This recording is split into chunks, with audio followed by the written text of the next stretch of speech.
The Word of God is alive and powerful, sharper than any two-edged sword, piercing even to the dividing asunder of the soul and spirit, and of the joints and the marrow, and is a critic of thoughts and intents of the heart.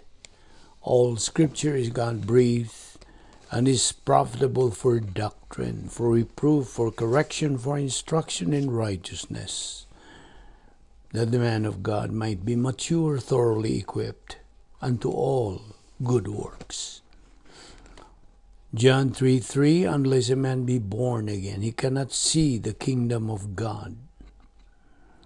Amos 8:11, behold, the days come, saith the Lord God, that I will send a famine in the land, not a famine of bread, nor a thirst for water, but of hearing the words of the Lord.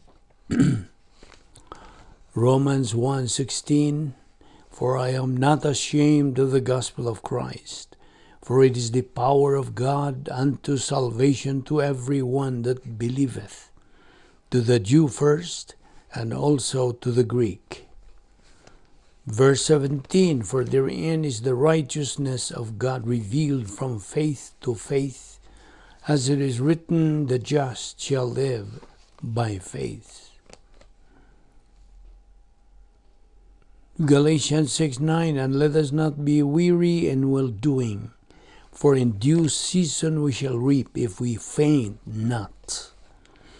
Now we should know this, that we live in a day where biblical truth is considered hate speech even among those who profess Christ. It is loving to tell the truth, no matter how much it may hurt the hearers. Before we start our Bible study, if you are a believer in the Lord Jesus Christ, use the principle of 1 John 1:9, the rebound technique, if you need to do it. You will then be in fellowship with God after you do that, filled with the Holy Spirit, and ready to learn Bible doctrine from the Word of God. But if you have never personally believed in the Lord Jesus Christ as Savior, the issue is not naming your sins. The issue is faith alone in Christ alone. Therefore, let us pray.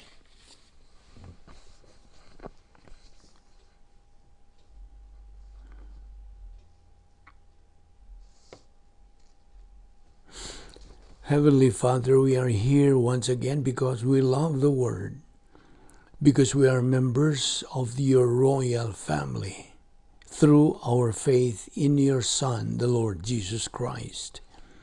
Because from eternity past, our life has had meaning and purpose and with definition. Because you commanded us to take in your word daily, just as we assimilate physical food daily. And we recognize, Father, that this is our briefing, this is our means of growth, this is the means of glorifying the Lord Jesus Christ. We now pray that you give us the necessary concentration and focus to the things you're going to teach us today. Well, all of this we ask in Christ's name. Amen. Welcome once again to all our subscribers, our followers, our fellow believers. And we are still in our discussion on the topic how to find true peace in life. These things that we're discussing are relevant and pertinent doctrines to our title. First of all, a super grace believer has settled the issue of submission to authority. To submit to the authority of God demands entrance into certain grace functions, the filling of the Spirit, the intake of Bible doctrine, submission to the pastor-teacher. God has designed a grace system for transmission of doctrine from the canon of Scripture into your soul. It is only doctrine in your soul which is usable. And this, of course, is the basis for the power and function of the Christian way of life. Submit. The word submit is a military word which means to be under the command or authority of someone. It includes both the recognition of authority and the function under that authority. You have not fulfilled this command just because you have said sincerely that you want to do God's will, or you have thrown a faggot on the fire and made a vow to do God's will. There's only one way to fulfill the command to submit to God, and that is to function under grace apparatus for perception daily. This becomes even more important when you reach the threshold of the super grace life. Although subordination to the authority of God is the responsibility of every believer, it is properly fulfilled only in the super grace life. All the principles of authority revolve around the Word of God. Hence, the neglect of Bible teaching and doctrinal intake results in insubordination to God's authority. This refutes the concept floating around today that all you have to do after you are saved is to read your Bible and thereby become an expert. Then, add to this a few books and you will become a super expert. You cannot learn doctrine apart from the one who has the gift of pastor-teacher and therefore the authority. As long as you live, you will be dependent on your right pastor, the final authority in the local church. Since you cannot feed yourself, you must go to the place where there is authority, a pastor-teacher communicating to a congregation. Be subordinate to God. Is a command, then, to stay with Bible doctrine and the teaching of the Word in phase 2 after erecting your edification complex of the soul. Resist is another military word. If you are under the authority of someone in a military organization, the purpose is to wipe out the enemy on the battlefield. You cannot resist unless you are under authority. The command to resist is only given to those who are under authority. You are not truly under God's authority unless you are in super grace. Then once you are under this His authority, as delineated by Bible doctrine, you can resist the devil. But you have to be careful here. Resisting the devil is not some emotional experience, but the use of doctrine in the soul. When you follow the first 2 commands, submit and resist, which indicate the super grace life, you have a promise. The devil will flee from you. Even though the devil is exceedingly more powerful, wiser, and more subtle, and can outmaneuver any of us anytime, anywhere, yet under God's direction, he flees. And notice, he will flee from you or your periphery, and he will attack some other place where he finds a weak spot. In other words, where the super grace believer stands is a strong point, and Satan has to flee. But down the way is a reversionistic believer, so the devil goes there and makes a tactical penetration. Now, these things that we are discussing about has something to do with finding the true peace in life. These are things that we have to follow. This is from the doctrine that we are studying. And yesterday we were talking about the inheritance that God provides every believer. Inheritance, as Ephesians 1:11, Ephesians 1:3 delineate. Now, well, of course, talking about the inheritance, shifting our discussion on this, a believer receives this inheritance due to his capacity to receive. Romans 10:17, faith cometh by hearing, and hearing by the word of God. In Revelation 3:12, it talks about overcomer, victorious, winner. 1 Corinthians 3:8, rewards without end. Ephesians 1:18, inheritance will remain on deposit, riches of the glory of his inheritance in the saints. Ephesians 1:3 and 11, blessings, inheritance. So, in Colossians 3:1 and 2, it says, do not store up treasures on earth. Store up treasures in heaven. Colossians 3:1, imperative command. Keep seeking the things that are above. Set your mind there. Colossians 3:1 and 2. Colossians 2:2-3 talks about mystery doctrine of the church age. The riches that are being discussed there. The riches means Bible doctrine metabolized. What does will not inherit the kingdom of God mean? That is inheritance, riches, the crowns. God's word says, hold tight these riches that you already have, because I am coming soon. If you are already in heaven and you failed to fulfill God's plan, spiritual life for your life, and you didn't utilize God's assets, your inheritance only becomes a what? A memorial in the museum of heaven. Think about it. Revelation 3:11, hold tight what you already have, the divine good that you have, lest you lose it.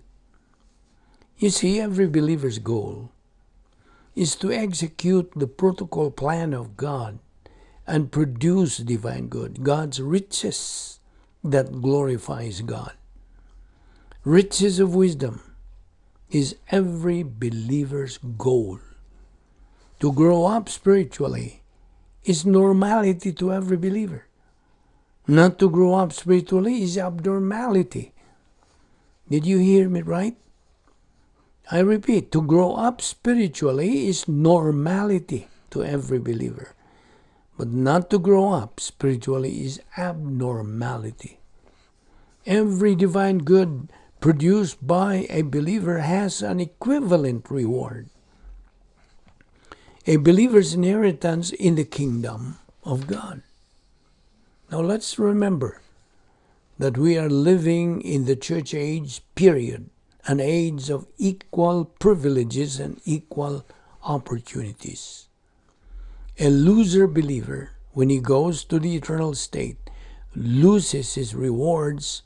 Thus, these rewards only become an eternal memorial for him. Romans 8:16-17, the Holy Spirit is very important in the life of a believer. Otherwise, that believer would not experience God's power. You are teknon, trained, disciplined, guided by God only if God, the Holy Spirit, works in the believer's life. Acts 1:8, you will receive power when the Holy Spirit comes on you. Experience life beyond gnosis. You see, salvation by faith alone in Christ alone is minimum. But beyond salvation is maximum because of great assets. John 10:28, I give them eternal life, and they shall never perish. No one can snatch them out of my hand. We believers are Christ's inheritance, but we are joint heirs of Christ. All believers have equal privileges and equal opportunities. We are to accomplish the requirements to receive our escrow blessings here and hereafter. We are either losers or winners in this life and in the next. 1 Corinthians 3:12-13 talks about evaluation time for believers. Evaluation, dokimazo, meaning to evaluate. Because of volition, a believer can either be a winner or a loser. So it's a matter of choice. Thus, it is important for a believer to be saturated with the Word of God in his mind. Sophia. Now, remember to take in the mind of Christ. 1 Corinthians 2:16.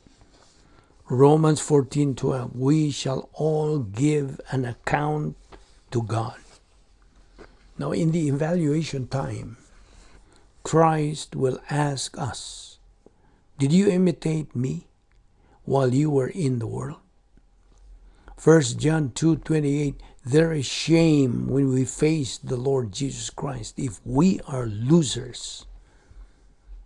1 John 2:24, let him, the Lord Jesus Christ, is him there, abide in you through God's word. Do not underestimate Bible doctrine, because that's the only way that the Lord Jesus Christ can abide in us. If we believers fail to execute God's protocol plan, God is going to punish us. That's divine discipline. But every believer's salvation is always intact, even though he is a loser. Remember, God's sovereignty and the free will of man always coexist.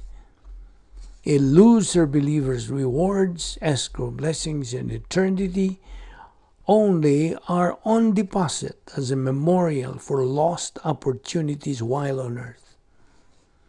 A believer's life in time, and we have to execute God's protocol plan in time. And in eternity, no more execution.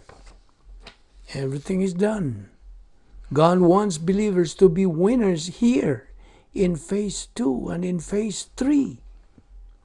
Philippians 3:18-19, Paul said, believers who are enemies of the cross, their modus operandi was out of line. If we love this world, we become enemies of God. God is hostile to man because of man's evil. And man is hostile to God because of man's evil. So the problem is in man, not in God. See? 1 Corinthians 3:10. Believers will build the foundation. That's the Lord Jesus Christ Bible doctrine. Because of our failure to execute our spiritual life, we lose our eternal inheritance, but our eternal salvation remains intact. We will continue in our discussion on this tomorrow. Let us pray. Father, we thank you for the time you have given us to study your precious word today. May you bring us here tomorrow once again so we can continue our spiritual momentum and ultimately reach our goal, which is spiritual maturity, otherwise called doctrinally as capacity righteousness. We pray now that you continue pouring on us your unfailing love, so we also can keep our faith in you and your word ever burning. Of course, with a boiling hot attitude towards you and your doctrines, which is second to none. We now pray, Father, that you continue using this ministry, the Vic Balbido Evangelistic Ministry, for the dissemination of the gospel, and for the edification of the church. This we ask in the name of the King of Kings and Lord of Lords, even the Lord Jesus Christ, our Savior. Amen.